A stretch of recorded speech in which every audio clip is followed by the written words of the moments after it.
সাবিলা নূর বাংলাদেশের টেলিভিশন নাটকে অন্যতম প্রতিভাবান অভিনেত্রী। তার অভিনয়ের সবচেয়ে বড় শক্তি হলো প্রাকৃতিক এক্সপ্রেশন, মিষ্টি হাসি, সংলাপ বলার ছন্দ ও চোখের অভিব্যক্তি। তিনি রোমান্টিক, কমেডি ও আবেগঘন চরিত্রে অসাধারণভাবে অভিনয় করেন। তার অভিনয়ের চরিত্রের সাথে মানিয়ে নেওয়ার ক্ষমতা ও বাস্তবতা ফুটিয়ে তোলার দক্ষতা দর্শকপ্রিয়তার মূল কারণ। তাণ্ডব সিনেমার অভিনয়ের মাধ্যমে বড় পর্দায় নাম লিখান অভিনেত্রী সাবিলা নূর। এরপর থেকে একের পর এক সিনেমায় প্রস্তাব পেয়ে চলছেন তিনি। বেশ কিছুদিন ধরে আলোচনা চলছে বরবাদ সিনেমার পরিচালক মেহেদী হাসানের নতুন সিনেমা রাক্ষসে অভিনয় করবেন সাবিলা। তবে সিনেমাটি করছেন না এই তারকা। জানা যায় রাক্ষসের শুটিং শুরু হবে এ বছরের ডিসেম্বরে, যেটিতে নায়ক সিয়াম আহমেদ চূড়ান্ত। একই মাসে শুরু হবে বনলতা এক্সপ্রেস, যেটিতে অভিনয় করবেন মোশাররফ করিম, চঞ্চল চৌধুরী, শফিকুল রাজ ও সাবিলা নূর। জানা গেছে একই সময়ে দুই সিনেমার শুটিংয়ের দিনক্ষণ চূড়ান্ত হওয়ার কারণে রাক্ষস ছবির পরিচালক ও প্রযোজনা প্রতিষ্ঠানের স্বত্বাধিকারের সঙ্গে কথা বলে নিজেকে সরিয়ে নেন সাবিলা নূর। সাবিলা নূর একজন বাংলাদেশি মডেল এবং টেলিভিশন অভিনেত্রী। মডেলিংয়ের মাধ্যমে তার মিডিয়া জগতে আগমন ঘটে। টেলিভিশন বিজ্ঞাপনে মডেল হিসেবে কাজ করার পর তিনি কয়েকটি কণ্ঠ নাটকে অভিনয় করেন। সাবিলা নূর প্রথম অভিনীত নাটক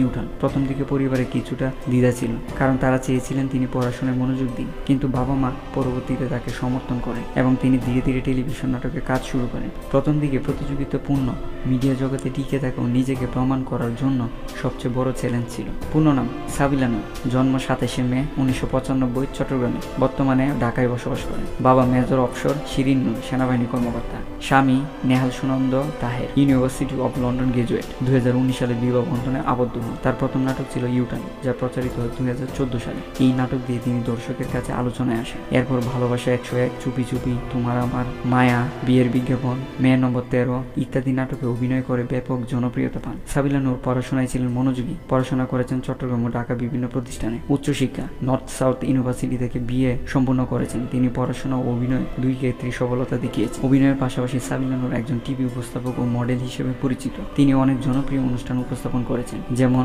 জিটিভি এর teen time, Lux style check, বাংলালি নেক্সট টিউবার। এছাড়াও তিনি বিভিন্ন ব্র্যান্ডের বিজ্ঞাপন চিত্রে মডেল হিসেবে কাজ করেছেন, যেমন গ্রামীণফোন, নেসকেপ, এয়ারটেল, ক্লোজ আপ ইত্যাদি। সাবিলা নূর অভিনয়কে নিজের দীর্ঘমেয়াদী ক্যারিয়ার হিসেবে দেখতেছেন। তার লক্ষ্য হলো ভালো গল্প ও চরিত্র নির্ভর নাটক ও ওয়েব সিরিজে কাজ করা। ভবিষ্যতে তিনি ফিল্ম ও ডিজিটাল প্ল্যাটফর্মে নিজেকে আরও পরিণত অভিনেত্রী হিসেবে প্রতিষ্ঠা করতে চান। এছাড়া তরুণ প্রজন্মের জন্য তিনি অনুপ্রেরণাদায়ক কাজ করতে চান। তিনি 2014 সালে অভিনয় শুরু করেন। প্রায় 11 বছর ধরে অভিনয় করছেন। সাবিলা নূর সবসময় তার দর্শকের প্রতি কৃতজ্ঞ। তিনি এক সাক্ষাৎকারে বলেছেন, দর্শকরা আমার প্রেরণা। তাদের ভালোবাসা ও সমর্থন না পেলে এত দূর আসা সম্ভব হতো না। আমি সবসময় চাই তারা যেন আমার কাজের মাধ্যমে আনন্দ ও বাস্তবতা খুঁজে পান। তিনি আরো বলেন, ভালো গল্প, ভালো বার্তা আর ভালো কাজ দিয়ে আমি তাদের ভালোবাসার প্রতিদান দিতে চাই। সাবিলা নূর তার ক্যারিয়ারে একাধিক পুরস্কার ও স্বীকৃতি পেয়েছেন, যেমন মেরিল প্রথম আলো অ্যাওয়ার্ড সেরা অভিনেত্রী বিভাগে, বাবিসাস অ্যাওয়ার্ড সেরা অভিনেত্রী টেলিভিশন নাটক, CJFB পারফরমেন্স অ্যাওয়ার্ড জনপ্রিয় টেলিভিশন অভিনেত্রী।